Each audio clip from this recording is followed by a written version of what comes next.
Paul Davies.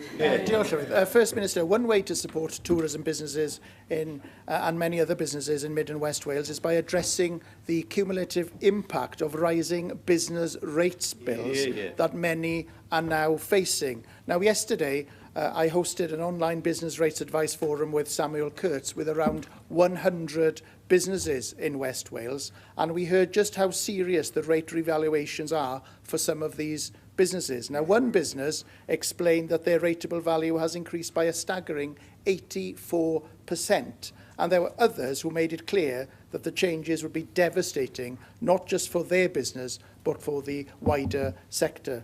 First Minister, the sector needs stability and support. And so can you confirm whether the Welsh Government intends to follow the UK Government's recent U-turn on business rates? And can you also tell us what action the Welsh Government will take to support those businesses in Mid and West Wales affected by business rates changes before it's too late for some of these businesses? Well, we'll be providing £116 million in transitional relief over the next 2 years following the 2026 re-evaluation. And that is on top of our fully funded permanent relief schemes, which are currently £250 million to businesses and to other ratepayers every year.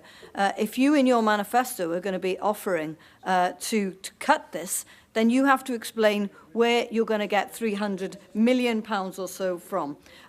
Nobody supported small businesses more than the Welsh Labour government during the pandemic.